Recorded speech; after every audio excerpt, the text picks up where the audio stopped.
Hello and welcome back to another out-of-spec detailing video here from Clear Detailing in Northern Colorado. You join me yet again with another brand new Quicksilver refreshed Model Y launch series. Quicksilver definitely seems to be the color of the new Model Y. All three that I've had here in the shop have all been painted in Quicksilver. But I'm very excited for today's video because we are doing a full new car vehicle prep.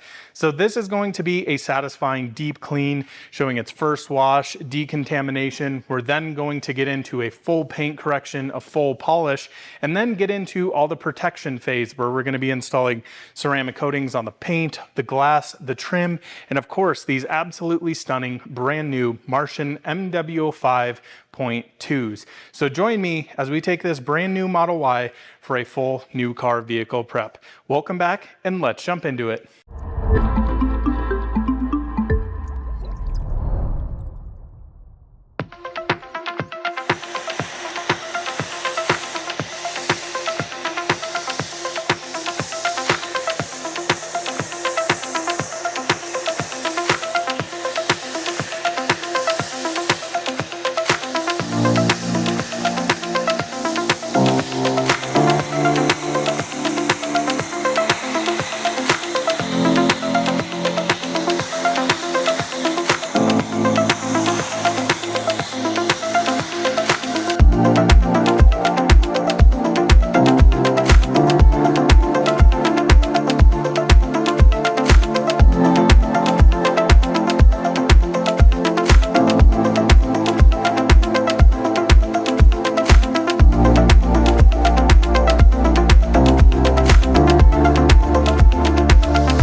Well, folks, we are all wrapped up, all done with the new Quicksilver Model Y refresh, codename Juniper.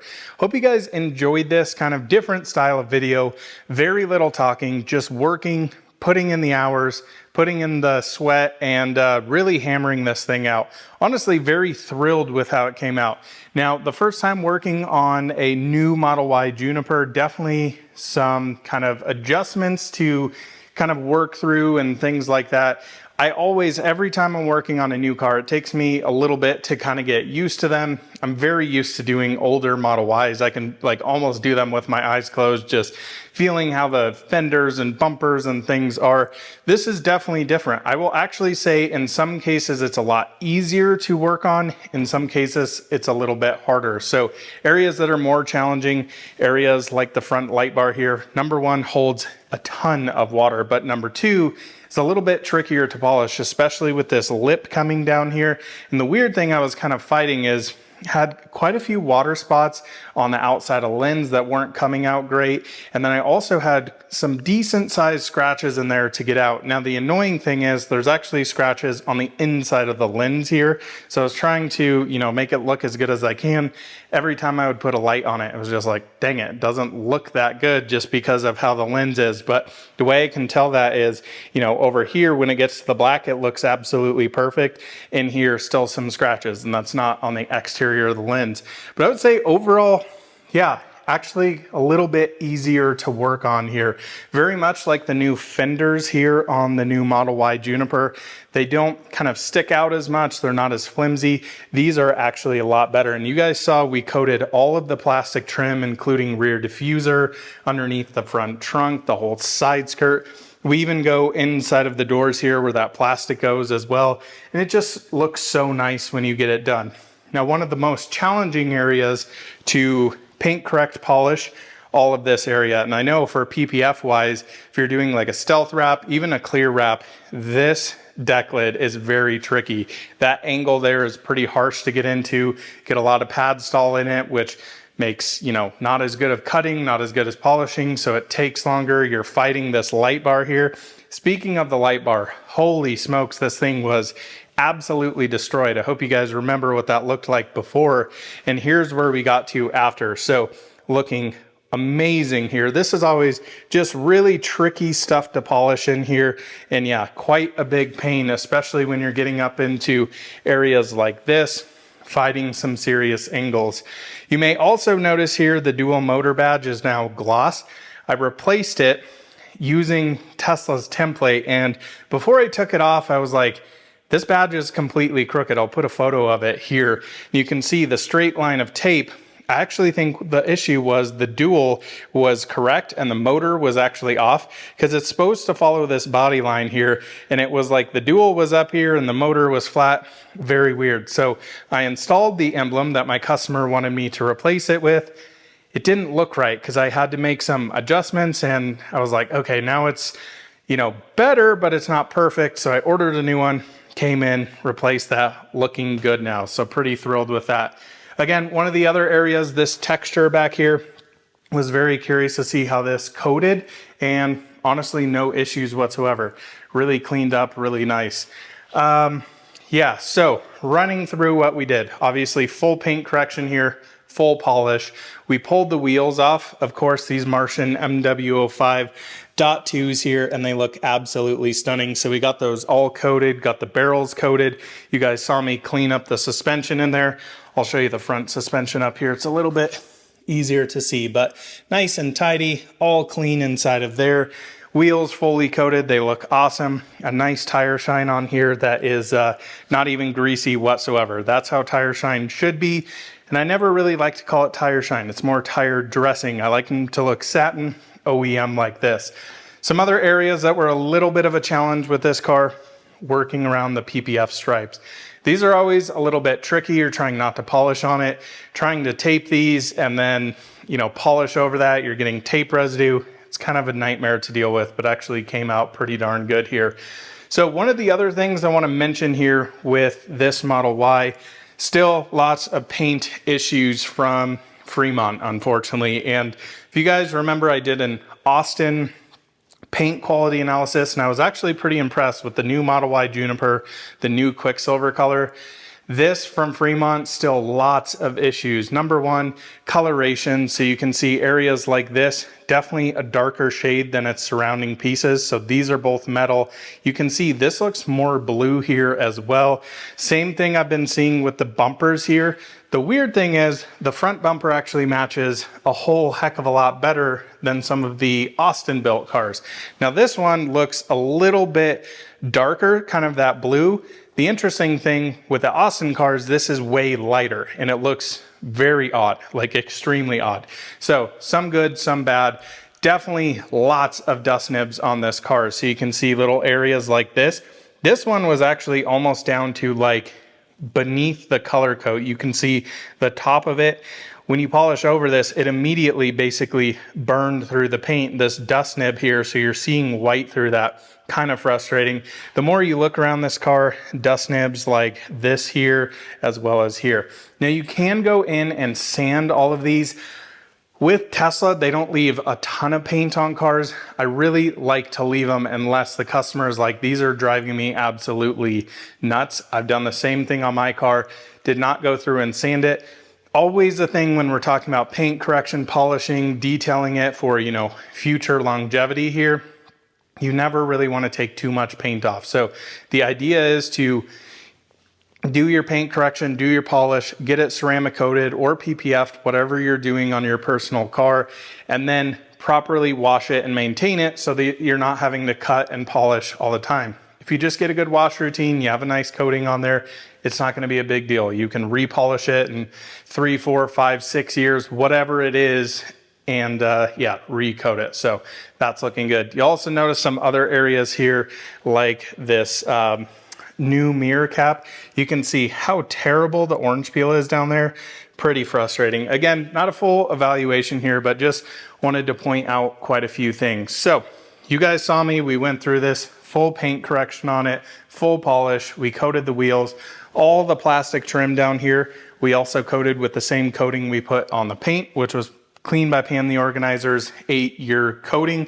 You know, we go into depth here coating every single one of those little vents down there using basically a detailing swab underneath the front trunk, coating all of that, coating all the fenders here, as well as even areas like this. If I pop this open, all these little seams down here. Now I didn't go crazy on the interior, didn't really need a lot. This car was previously tinted, so needed to clean up quite a bit of the water residue that was really everywhere. But yeah, honestly, pretty thrilled with how this thing came out. You guys will notice this area back here. I don't know if you can see some kind of funkiness going on in the paint. This was one of the areas I was trying to show you guys a little bit more. This whole area had already been wet sanded in here from the factory, lots of dust nibs. Not sure what happened here. It was very strange. So we got that looking as good as possible. But yeah, this thing came out pretty darn sharp, really interesting to work on the brand new Model Y Juniper. And again, a little bit different of a video, very little talking, just putting in the effort, putting in the work here. Let me know what you guys think of that. But we'll see you in the next one soon. Thanks for watching. Bye-bye.